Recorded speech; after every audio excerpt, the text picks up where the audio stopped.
Universo Diverso, com Luciana Neri. Vamos falar sobre a Semana do Idoso e a condição de envelhecer.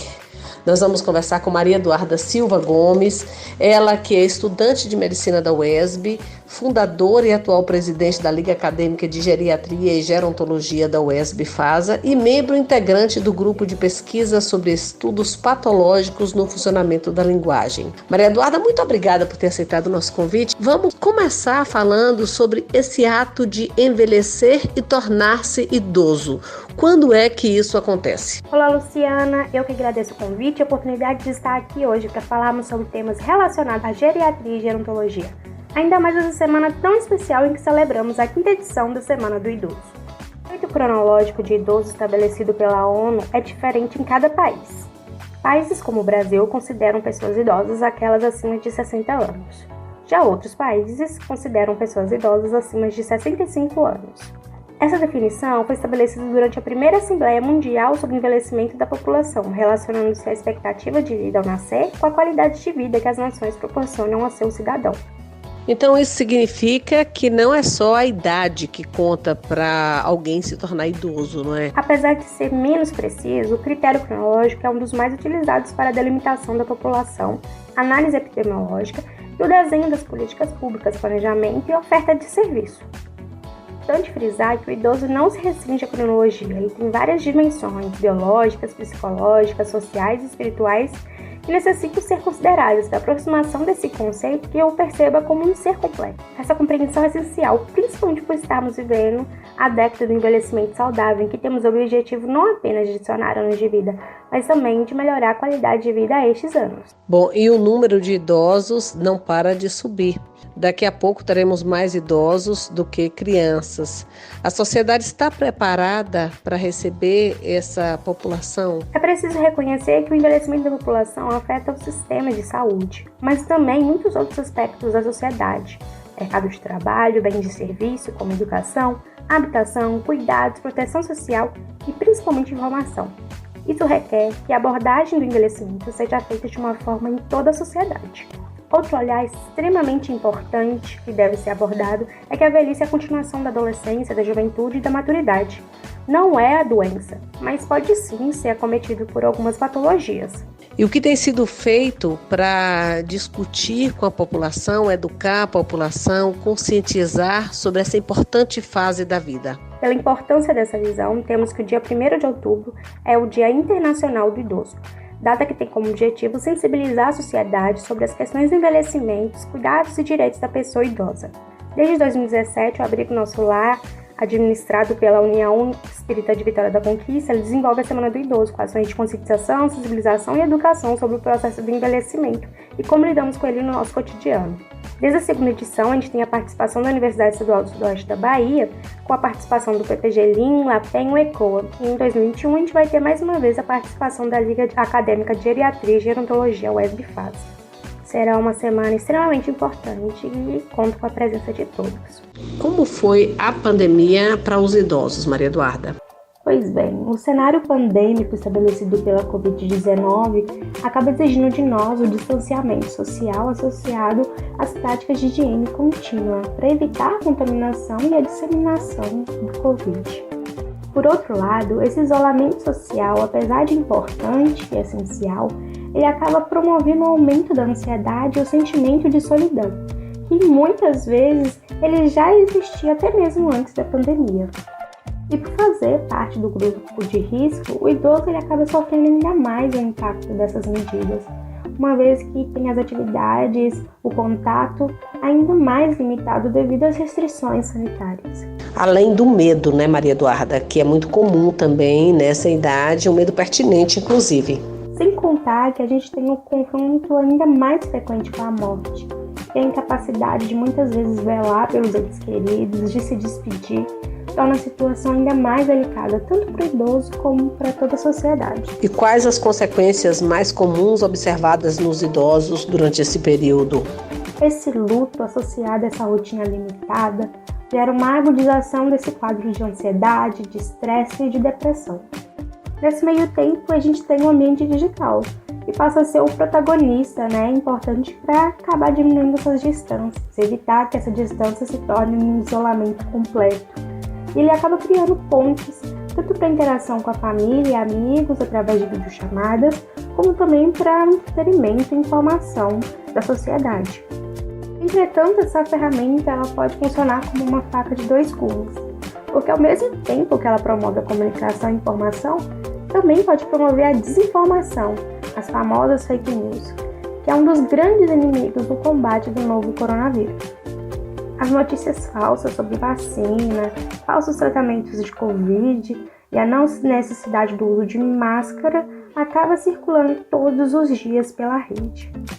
E o pior disso tudo é que, infelizmente, os idosos acabam sendo as vítimas mais frequentes desse mal, pela falta de intimidade com a interface tecnológica, a dificuldade de identificar se são desconfiáveis e esse ambiente não ser muito familiar para eles. Então vamos esclarecer aí a nossa população idosa. Aproveitando então o momento, eu gostaria de enfatizar a importância da vacinação. A vacina é capaz de salvar vidas. Quem ainda não tomou as primeiras doses, procure o posto de saúde e informação nos sites de instituições de saúde para poder verificar o cronograma de vacinação. Quem já tomou as 2 doses, fiquem de olho para tomar a 3ª dose certinho. E lembre que após a vacinação, ainda se mantém todos os cuidados, uso de máscara e higienização. Maria Eduarda, qual é a representação que a sociedade tem dessa condição do envelhecimento? Antes de abordar o envelhecimento, eu vou pedir para você, Luciana, e os ouvintes que imaginem uma pessoa idosa. Geralmente o que vem à cabeça das pessoas é uma pessoa doente, ranzinza, com bengala, acamada, dependente e com uma expectativa de vida muito baixa. Mas aí, quando eu vou perguntar como cada um quer envelhecer, o foco muda completamente. As respostas costumam ser viajar muito, aproveitar a família, fazer tudo o que não conseguiu fazer antes porque estava muito ocupado ou trabalhando, cuidando da casa, da família. E por que essa grande mudança aí na perspectiva? Quando a gente passou a enxergar o envelhecimento como um problema e não como uma dádiva. Vemos uma pessoa idosa imaginando ela como uma pessoa doente, mas ninguém quer adoecer. Todo mundo quer envelhecer, aproveitar a vida. Acredito que a única coisa ultrapassada é o nosso preconceito contra a pessoa idosa e não o processo de envelhecer. E como isso pode ser diferente? E como deve ser essa condição do envelhecimento? O envelhecimento não é o fim, mas sim um novo começo. É avaliar e traçar um novo projeto de vida. É buscar um envelhecimento ativo com a otimização das oportunidades de saúde, participação e segurança. Importante traçar novas metas, novos desafios e sonhos, mas não ficar apenas um desenho desse projeto. É importante tirá-lo do papel, colocar em prática o que deseja, o que sonha. Qualidades de vida é praticar atividade física, alimentação saudável, cuidado com a saúde e desenvolvimento de políticas públicas, tendo uma visão holística do ser, como diria o grande poeta Mário Quintana. Nascer é uma possibilidade, viver um risco, envelhecer é um privilégio. Esse ato de envelhecer e tornar-se idoso, quando é que isso acontece? Apesar de ser menos preciso, o critério cronológico é um dos mais utilizados para a delimitação da população, análise epidemiológica e o desenho das políticas públicas, planejamento e oferta de serviço. Importante frisar que o idoso não se restringe à cronologia, ele tem várias dimensões biológicas, psicológicas, sociais e espirituais que necessitam ser consideradas da aproximação desse conceito que eu perceba como um ser completo. Essa compreensão é essencial, principalmente por estarmos vivendo a década do envelhecimento saudável, em que temos o objetivo não apenas de adicionar anos de vida, mas também de melhorar a qualidade de vida a estes anos. Ageísmo, o que é isso? É somente o preconceito com a idade? O termo ageísmo, ou preconceito de idade, é concebido como um processo de estereotipação e discriminação da pessoa por meio da idade. A estereotipação ela é capaz de afetar as decisões de contratar as pessoas, os cuidados médicos e até mesmo nas políticas sociais voltadas às pessoas idosas. E me parece que está vindo aí pela frente um vínculo da Classificação Internacional de Doenças, do CID, com o envelhecimento que pode piorar esses estereótipos, não é? A Classificação Estatística Internacional de Doenças e Problemas Relacionados à Saúde, o famoso CID, é uma das principais ferramentas epidemiológicas do cotidiano médico e tem a função de monitorar a incidência, a prevalência de doenças através de uma padronização universal dessas doenças através do CID. Compreendendo esses conceitos, podemos abordar mais um pouco um fato recente e preocupante. Temos uma nova classificação internacional, o CID-11, que está prevista entrar em vigor em janeiro de 2022. Nessa nova edição, prevê a incorporação da velhice como uma doença. No nosso país, mais da metade das mortes ocorrem acima dos 60 anos, por complicações cardíacas, neurológicas, metabólicas, complicações das doenças crônicas como diabetes, hipertensão, entre outras. E quais as implicações da classificação da velhice como doença oficializada através do CID? Com essa nova classificação, ficamos à mercê do acortinamento dessas verdadeiras patologias pelo pano, entre aspas, da velhice, segundo esse CID-11. E o impacto disso é justamente invalidar o objetivo principal do CID, que é monitorar a incidência e a prevalência de doenças, potencializar e direcionar os estudos e investimentos para intervenção nessas verdadeiras patologias que cometem todos no país. Aceitar a velhice como diagnóstico clínico é o mesmo que promover o ageísmo, enquadrar o processo de envelhecer em um cubículo de patologia.